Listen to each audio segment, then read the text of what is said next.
This is Kuntal Chakraborty, Assistant Professor of Electrical Engineering Department, Greater Kolkata College of Engineering and Management, JIS Group. I am just going to give a lecture on an important topic, that is the interfacing of 8085 microprocessor. In these sections, we will discuss the demultiplexing the bus AD0 to AD7s of 8085 microprocessor and the control signals generations of 8085 microprocessor and memory interfacings. And we have two types of mapping in case of IO devices. So that is the IO mapped IO technique and memory mapped IO technique that I will discuss. And input output interfacing that I will discuss into the next slides. So first I will discuss the demultiplexing of the AD0 to AD7. So as we know, lower order multiplex address data bus that can be separate through a signal that is called a ALE signal, that is a address latch 11 signal. So here we have a latch that is ALS373. This is nothing but some 8 D flip-flops are connected internally. So if we provide active high signal to this G pin, so the latch that will be transferred. What is happening in case of any kind of instructions? We know any instructions has single or multiple machine cycles. To operate a machine cycles, we need different multiple T states. But for the first T states, the ALE is high for the addressing. After that, the ALE that will be low, and then the multiplex address data bus that will behave like a data bus. So now here what is happening is when the ALE is high, at that time this latch will be transparent, means if we place an address, then higher order address that will be placed into the higher order address bus and lower order address that will be placed into the AD0 to AD7, and as it is transparent, then the lower order address that will be placed into the lower order address bus. And after that, the ALE signal for the second T state, from the second T state, that ALE that will be low, so that then this will be into the high impedance state, the latch that will be into the high impedance state, and then this is behave like a data bus, and data can be received as well as transmit bidirectionally.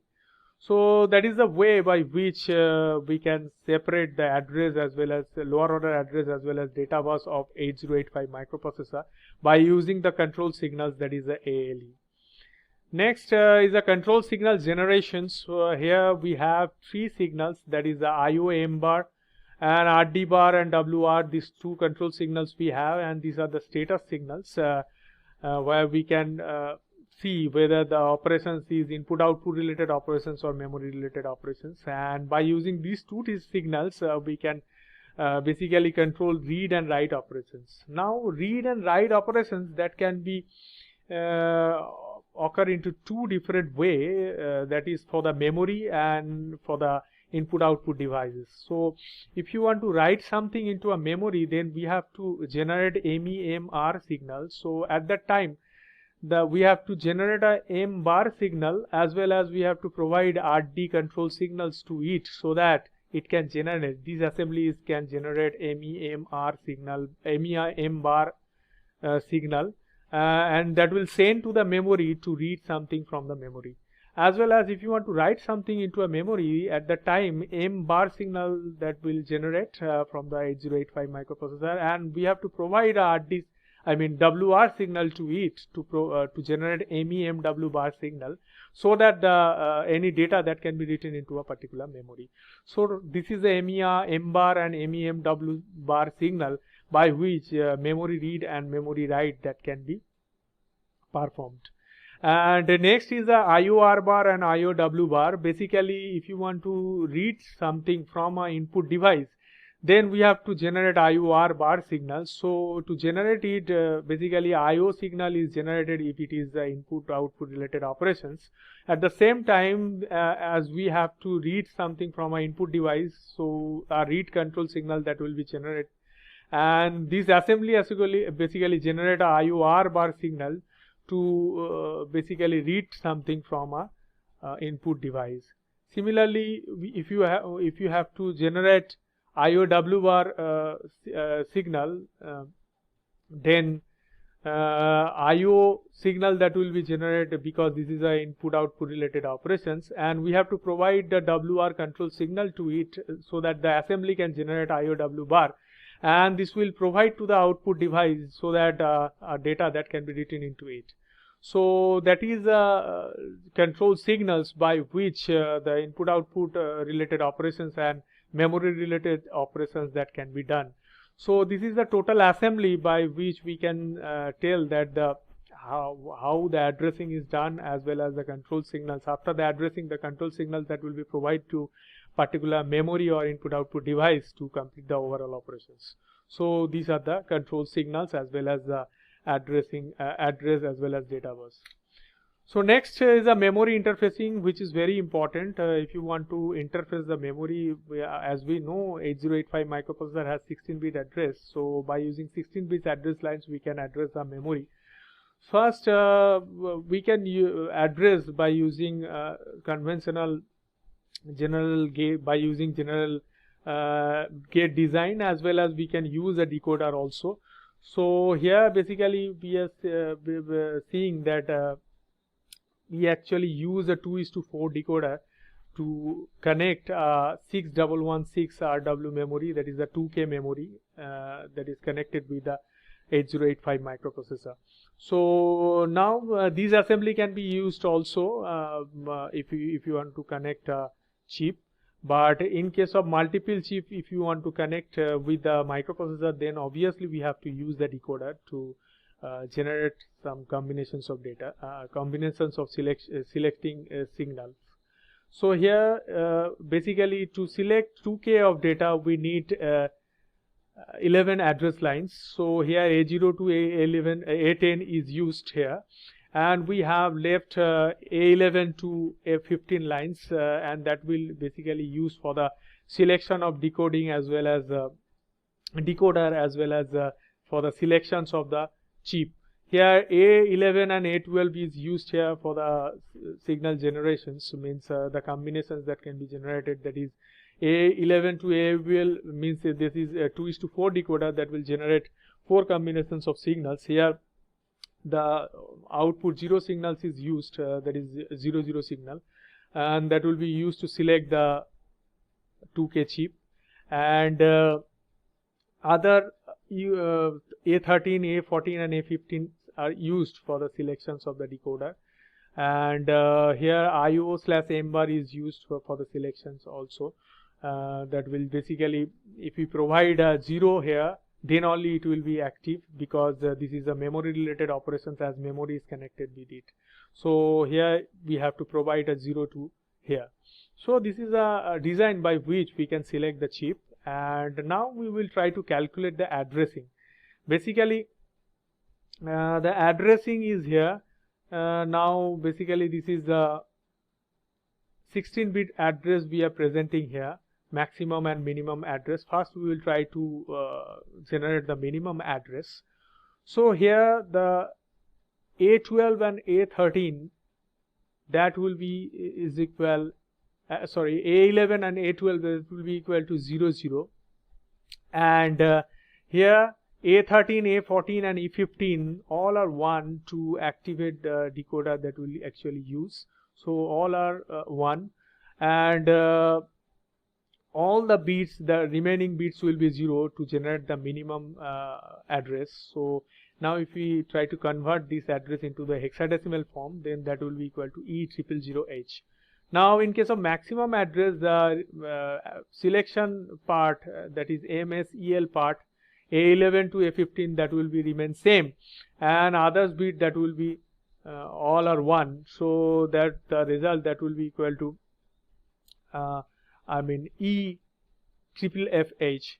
So that is the memory interfacing by which we can interface a memory with the 8085 microprocessor. Now next I am just going to discuss the multiple chip connections with the 8085 microprocessor. Here we have to connect 4K and 2K chip.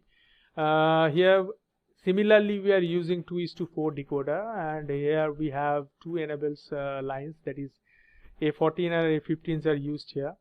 So A12 and A13s are used to generate the selections lines, and IO M bar that will generate a memory related signals, and here we have to provide a enable bar signal to activate the decoder also. So these are the enable signals that we have to provide to activate the decoder.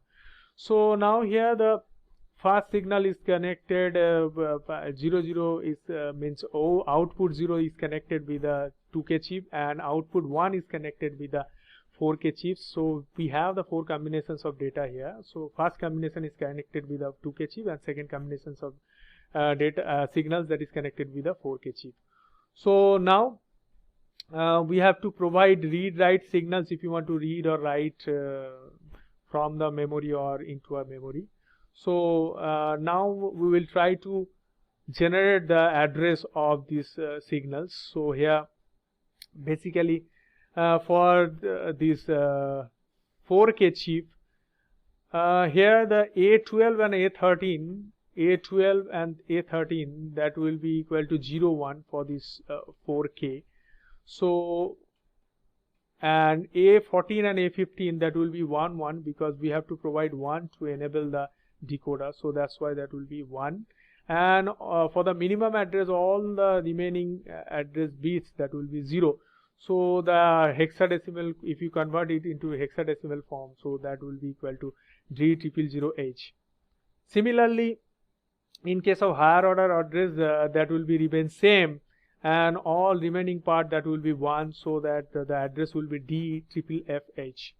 Now next part is interfacing with the 2K chip. Now if you want to connect the 2K chip, then we have to provide 0, 0 here into the A12 and A13 pin. So now this is 0, 0, and A12, A14 and A15 that will be remain same to enable the decoder, so that's why that will be equal to 1 and 1 here.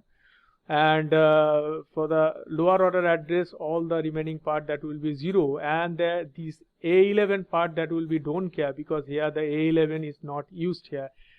Only the 11 lines is used. In case of 4K chip, 12 lines is used. So here this part that will be don't care. So basically we are actually accepting it as 0. So now the hexadecimal address that will be equal to C000H. And in case of higher order address, maximum address that will be MSEL0, that will be remain same, and all the bits that will be remaining that will be 1, and A11 that will be remain as don't care, and the address will be highest address will be C000FH. So this is the way by which the two chip that can be, or multiple chip that can be connected with the 8085 microprocessor. So that is the memory interfacing. I already give 2 examples. That is only 2K chip is connected with the microprocessor, and here we are discussed 4K and 2K chip is connected with the microprocessor. Next is IO mapped IO and memory mapped IO technique, and basically this is basically happening in case of if you want to connect the input output devices with the microprocessor. So now the address we can use in case of input output devices, only 8-bit address that can be used if you want to connect in IO mapped IO technique. But in case of memory mapped IO technique, basically 16-bit address lines is used. But here the input output devices that can also be connected, but we have to use the memory address. So now the differences between the memory mapped IO and IO mapped IO technique, I am just going to discuss it elaborately. So in case of memory mapped IO technique, in this device address is 16-bit, and thus A0 to A15 lines are used to generate the device address. In case of IO mapped IO technique, I already said that only 8-bit address lines is used, where the A0 to A7s are used, and or 8 to A15 lines are used to generate the device address. And here the MEMR bar and MEMW bar that is used for the memory mapped IO technique, that I already discussed the control signal generations topic. And IO-R bar and IO-W bar is generated, control signal is generated in case of IO mapped IO technique. And instructions is case of memory mapped IO technique generally use LDAX, STAX, MOV M/M, R, MOV R, M, add M, CMP M. This kind of instructions is used in case of memory mapped IO technique. But in case of IO mapped IO technique, two instructions is used, in and out, only two instructions. But in case of memory mapped IO, different instructions is used. But in case of memory mapped IO technique, data transfer is between any registers and IO device. But in case of IO mapped IO technique, data transfer between the accumulator and IO devices means the data from the accumulator or into the accumulator that will be stored, or from the accumulator that will be sent to the output devices. And in case of memory mapped IO technique, theoretically 65,536 numbers of input output devices that can be connected with a microprocessor. And in case of IO mapped IO technique, 256 numbers of input output devices that can be connected with a microprocessor. Now execution speed by using LDA and STA, that is the 13 T states, but in case of MOV instructions we have to use that the 7 T states is used. But in case of in-out instructions for the IO mapped IO technique, 10 T states is used. And decoding of 16-bit address may require more hardware in case of memory mapped IO technique. But in case of IO mapped IO technique, decoding 8-bit address will require a less hardware. So this is the differences between IO mapped IO and memory mapped IO technique. Next, I am just going to discuss input interfacing. And this is the input interfacing example. Where we can select this device by using a decoder as well as normal gates assembly, and that we have to design this kind of circuit by which we can select the input output devices. So here we are actually, in this example, we are using the decoder by which we are selecting the input output devices. So here A0 to A17 is address lines is used. So this is a IO mapped IO technique or peripheral mapped IO technique, and here the output 0 is selected the tri-state buffer or input output devices. By selecting the tri-state buffer or enabling the tri-state buffer, the data from the input output devices that can be sent to the D0 to D7. So here basically the A7 is used to enable the decoder. So A7, that will be 1 to enable the decoder, and we have to provide 00 to A0 and A1 to generate O0 signal. And this is a read operation, as because the input device is connected with a microprocessor, so that's why we have to provide the IOR bar signal to it. And these two signals basically generate a enable signal. This assembly is basically generating a enable active high signal to basically to get a transparent signals into the tri-state buffer, so that the provided signals or provided data into the input device that can be sent to the D0 to D7. So now the addressing is basically here we have to provide 1 here, and we have to provide 00 so that the O0 signal is generated. So now all the other bits are not used here. So that's why A2 to F6 that will be don't care. So now if you convert it into the hexadecimal form, and if the don't care say all the don't cares are 0, so the address will be 80H.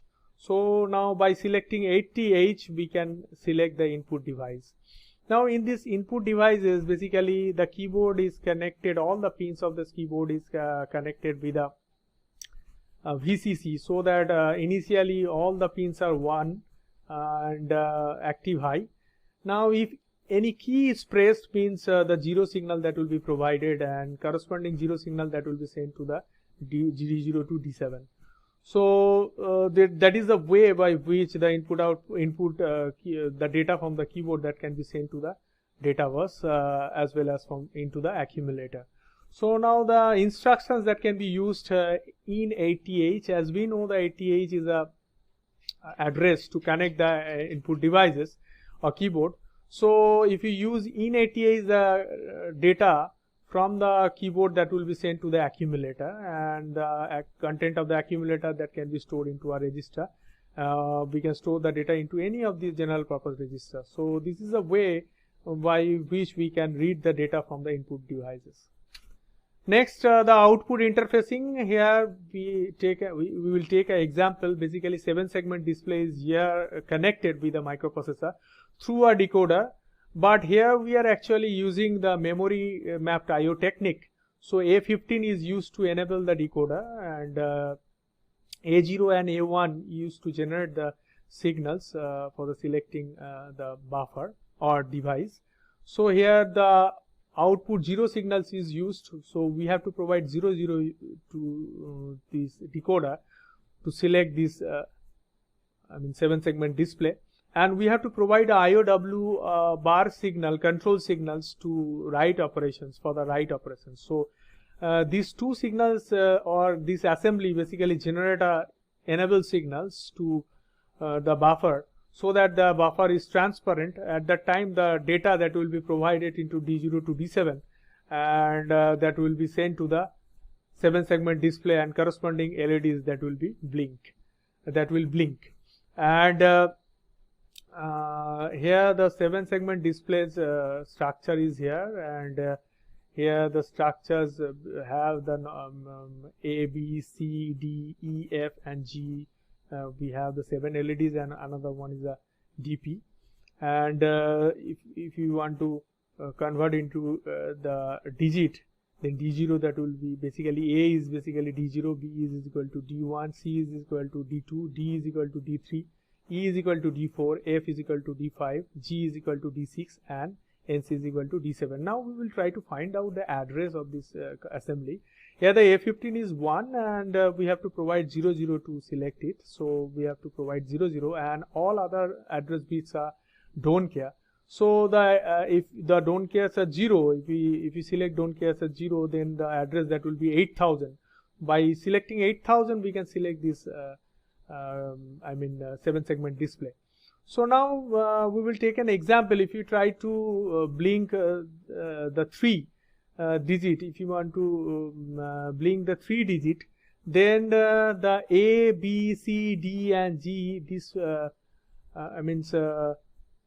LEDs that should be blink. So now we have to provide 0 to these particular LEDs. So this is a common anode arrangement where the +5 bolt is already provided. So we have to provide a 0 here to blink the LED. So we have to provide the 0 to this particular bit, so that the 3 that can be blinked. So now we have to provide A, B, C, D, G as 0. So here we are providing A as 0, B as 0, C as 0, D as 0, as well as G as 0. And D5 and D4, that will be 1, and D7 is don't care. We are actually not using it. So that's why if you try to convert into hexadecimal code, and here the don't care, if you select it as 0, then the data that will be 38. Now we will try to find out how we can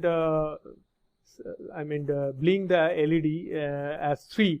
So the instructions that will be MVI A, 30H means the 30H is the data that is used to that is for the particular digit 3 that will be stored into the accumulator, and then we will use ST8000H. 8000 address is basically the address of the 7-segment display. So that means the content of A that will be sent to the 8000, and the corresponding LEDs that will be blink. So that is the way by which we can connect the output devices, as well as we can blink any digit as we want. So this is the input-output interfacing that I already discussed. So in this topic, we already discussed the demultiplexing technique of lower order multiplex address data bus, and control signal generations, and memory interfacing, as well as input-output interfacings, and the differences between memory mapped I/O technique and input-output IO mapped I/O technique. So that's all. Thank you.